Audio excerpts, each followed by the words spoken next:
So piggybacking off of the just smile video, just smile and piggybacking off of that, I realized that the thing that gets in our way of being able to just smile, because it's not just a woman thing. Like, we're women, so yeah, it's feminine. We're gonna be more prone to that, but men can learn from that too. Just smile. When your kids are doing something that you know they should not be doing, they say something they shouldn't have done, they shouldn't have said, they do something they shouldn't have done. Instead of operating out of a fear space, like, if I don't do something about this right now, if I don't nip this in the bud right now, it's going to manifest into something where this person thinks that this is okay. They think that they could stay like this forever. And so because we fear that, we operate out of a fear space. And let me show you guys how powerful fear really is. So because we're operating out of it's really a pure, like, I don't want you to think that this is going to be okay. Like, for example, we just talked about from a parent to child perspective, but let's talk about it from a relationship perspective. If you get, as a woman, you get into a relationship with a man, you're not traditional, but he is, right? And so you're realizing, like, oh wait, he really wants me to be his slave. Like, he really wants, like, he's really, like, in that mentality.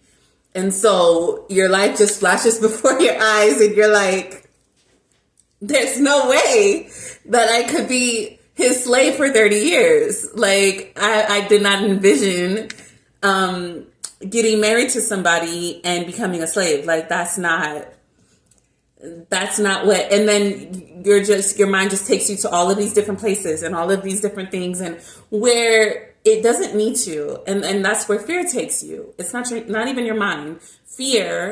A fear controlled mind will take you to all of those places. But a calm mind, a mind that is the opposite of fear, what would be the opposite of fear? Love. A love fueled mind, a person who is operating out of love and just realizing, like, okay, that's where you're at. All right, cool. So now I know what we're working with. Now I know, what's going on here. I also know people change. I also know that I have influence. I also know that, there's just like I thought a certain way at some point, you're going to think. And I changed that thought, and I changed that thought again, and I changed it again, and I changed it again, and I changed it again. Just like that happened with me as I grew and I evolved through the cycles of life, that's the same thing that's going to happen with you. You have this traditional thought right now, but once you test it and you live in it and you realize, you know what? I don't really care that much about any of that stuff. Like, I really just enjoy us just laying on the couch and cuddling. Like, honestly, I don't even need you to cook and clean. Like, that no longer makes me feel like a man. Whatever reason he has for being traditional and demanding this from you at the beginning, that is going to eventually fade away and be replaced with a more evolved version of him. And so once you understand that, it brings you so much peace. You can live in the space of just smile, like, oh, that's what you said? Okay, cool. And not even like smile like, wait until you see what I'm going to do later. No. Because that also comes from a place of fear. It's to just smile because 5 years from now, 2 years from now, 3 years from now, 10 years from now, he's going to be a completely different person. And he's going to be like, what? He's either going to be like, what? I said that? Or he's going to be like laughing, like, I can't believe I said that. I'm so sorry. Like, he's going to be a completely different person. If you are somebody who embraces change. And so as long as you believe in yourself and you believe in that whatever power you believe in, the universe, God, whoever, whatever, as long as you believe that change is possible and you can change, then you'll automatically believe that other people can change.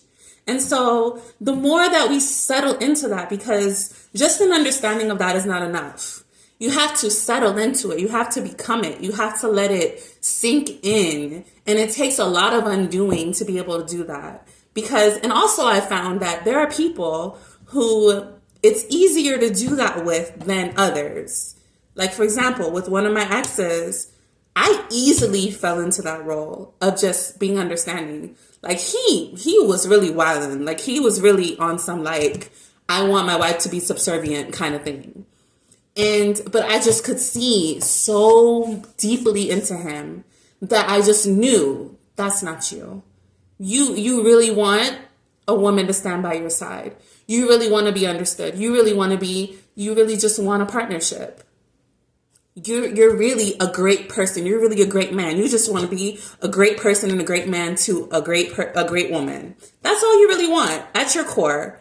And all of this, a woman needs to be submissive and she needs to clean and she needs to do all of that extra stuff that you're doing right now is just out of fear.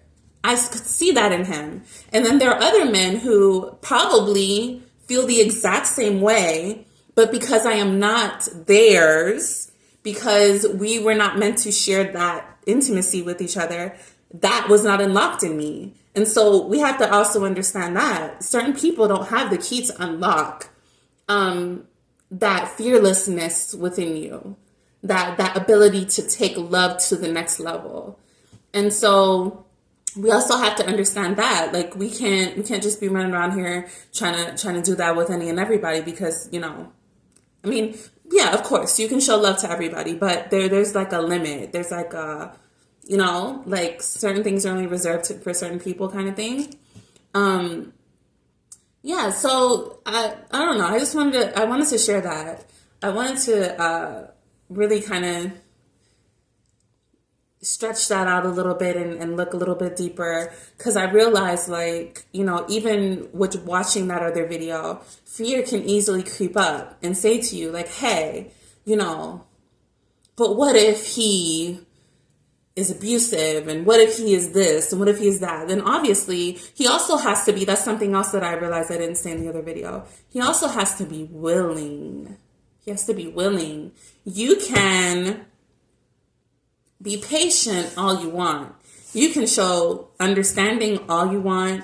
You can be open all you want. You can smile all you want.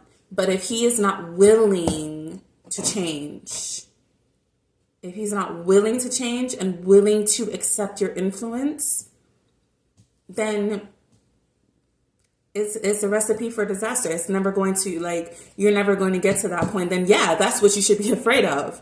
Because fear, again, it's not a response that is completely useless. Like, fear is there for survival. So if you are literally, all this fear is bubbling up inside of you when you're around a certain person, you should also pay attention to that too. In some cases, if you feel fear around every person, then that's a you problem. But if you only feel fear around certain people, but if you can look back to other relationships and it's like, okay, but I felt calm with this person, but this person just makes me feel like I need to run. That's something you need to trust. That's an indication that that particular person is not for you. They are not ready to change. But if you feel calm and they're talking about stuff that you're not into, just explore it. But if you're feeling on edge and they're talking about stuff that you're not into, that's a no, baby. Okay? All right. I hope that was a little bit of something. I don't know. Anyway, till next time.